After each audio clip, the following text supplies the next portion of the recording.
First of all, I'd like to give all praise to Yahweh Ba'Shem Yahushai and double honors to the elders and apostles, great millstone, who are teaching this truth and sincerity. And shout out to Yakim that's out there on the four quarters of the earth preaching this truth, as we don't have much more time to do this, as we know that things have escalated. We know that Trump already announced yesterday that he would make a military response within 48 hours. In other words, weigh that option in, but you know he's going to strike. And this, believe it or not, this isn't the United States, this is the UK. UK military action in Syria met with enthusiasm by liberal hawks, but dissenters remain skeptical. And so we can see that, well, we know that UK is part of the, beast. The ratcheting up of warlike rhetoric from the UK government has been increasingly welcomed by interventions in the media establishment, though the prospect of military in Syria looks likely. Dissenting voices remain, so UK is going to be involved. They're going to have a coalition, just like they fucking did when they attacked in, of course, Iraq, which is what they're planning to do, which you know that this is leading up to World War III. Since UK Prime Minister Theresa May refused to rule out military action in Syria as a response to the alleged chemical weapons attack at Douma, a formerly rebel-held suburb of Damascus, there has been a fervent, hawkish clamor from the usual suspects across the media establishment, which, of course, you know this whole thing is bullshit. Trump will skip South America summit to plan Syria response. Donald Trump intends to skip a planned summit in South Africa.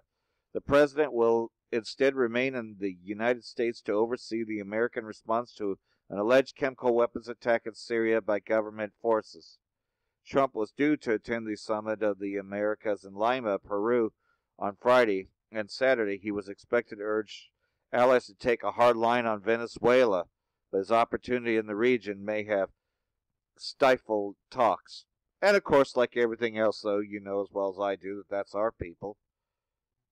U.S. missile destroyer reportedly sailing towards Syria as Trump weighs options. Yeah, they're going to attack, just like they did with Iraq. The USS Donald Cook, a guided missile destroyer, has left Cyprus and is reportedly moving to the eastern Mediterranean. The movement of the vessel comes as top U.S. officials have threatened to attack Syria. So here we go. And here's another thing. OPCW to send chemical weapons investigators to Syria's Douma statement. And we know this is nothing but it's propaganda. Today, the OPCW Technical Secretariat has requested the Syrian Arab Republic to make necessary arrangements for such deployment. This has coincided with a request from the Syrian Arab Republic and the Russian Federation to investigate the allegations of chemical weapons use in Douma. The team is preparing to deploy to Syria shortly. The Organizations for the Prohibition of Chemical Weapons, OPCW, said in a statement on Tuesday. And you know as well as I do, they're not going to wait. They're just going to attack Syria. Of course they are. Because, we know that the Edomites are the terrorists. So we have all that going on here. And Syrian girl has also made a response. So we're going to take a look at her video here. And this is Syrian girl. Syria has been attacked by the US-Israeli-French alliance. Missiles struck the T4 military base, a base that is crucial to the fight against ISIS. This comes right after a false flag chemical attack in the suburb of Douma in Ghouta, Damascus. The neocons are blaming the Syrian government for the chemical attack, but once again there is no motive because Assad was winning. After 7 years of war, Ghouta is almost completely liberated from Al-Qaeda-linked rebels. Thousands of civilians have evacuated the city. For years, the rebels weren't allowing them to leave because they were using them as human shields.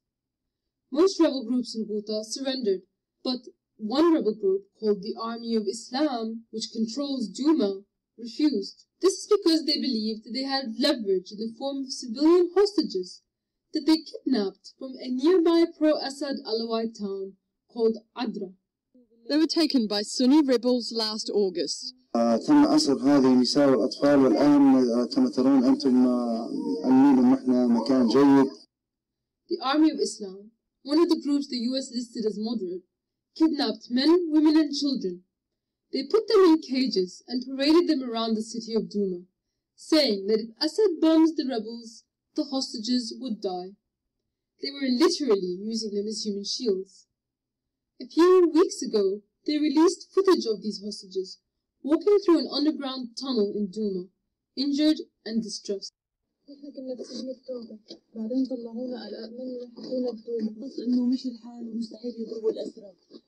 Since these civilians were from a pro-Assad Alawite town, the rebels thought that they had more value as human shields than the civilians of Douma. But the war continued, and it looked like the Army of Islam were about to surrender. But suddenly they stalled negotiations and rained hundreds of missiles down on Damascus city center. You see, some of their members didn't want to surrender. This was when the false flag chemical attack happened. It's obvious the people, the children that were killed in the gas attack were the hostages that the rebels had kidnapped. Footage of 4 children suffocated in an underground bunker emerged. A wood-burning oven right behind them was producing carbon monoxide. The rebels also released footage of perfectly healthy kids being drugged and hosed down. Some of the hostages have been rescued. Among them is Judy. She was abducted 4 years ago when she was only 8 months old. How many children just like her didn't make it and were gassed by the rebels in a false flag attack? And just look at the timing. A week prior to this attack, Trump said he would pull troops out of Syria. Now he's saying he's going to attack Assad. It's the exact repeat of last year's scenario. The chemical attack that occurred in Idlib on the 4th of April in 2017 occurred almost a year to the day of this attack. And a week prior to that attack, the US said regime change was no longer the objective in Syria. And afterwards, Trump attacked Syria. Also, a day prior to the chemical attack, Israeli President Netanyahu called Trump and told him that he wasn't allowed to pull out of Syria. It's obvious who benefits. It's not the US soldiers that recently died in North Syria. This chemical attack is the excuse that Israel and the neocons need to keep the US troops in Syria indefinitely and have a casus belli for World War III. So you hear that, as Syrian Girl reported, though, that this is their probable cause for World War III. And we already know what the scriptures say about it, but I'm going to pull them out. And so here we are, Ezekiel 38, verse 2. Son of man, set thy face against Gog, the land of Magog, the chief prince of Meshech and Tubal, and prophesy against him. And of course, we know that that's talking about Russia.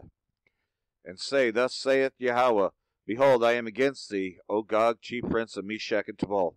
And I will turn thee back, and put hooks into thy jaws, and I will bring thee forth, and all thine armies, horses and horsemen, on all of them clothed with all sorts of armor, and even a great company with bucklers and shields, all of them handling swords. So in other words, they're getting their nuclear weapons ready to retaliate when America, Babylon the Great, and of course you heard it, the neocons, the Zionist entity, which is still part of America, U.S. occupation of the Israeli state Levant, ISIL, and all their terrorism.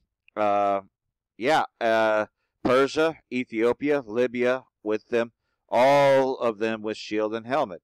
Again, we had already seen the United States make its first moves against Libya, so we know that this is there. Gomer and all his bands, this is when Turkey had moved into northern Syria. House of Tagarma of the north quarters and all of his bands and many people with thee. So this is when, Ankara, the southern part of it, and the northern part of it, which is Istanbul today. Be thou prepared, and prepare for thyself, thou and all thy company that are assembled unto thee, and be a guard unto them. So that's what Russia's doing, is protecting these colonies, from the United Socialist States, Pretty much what's happening, though, is that this is going to go into a full war. So, I hope this has been edifying, and no doubt that, like everything else, though, keep on the watch and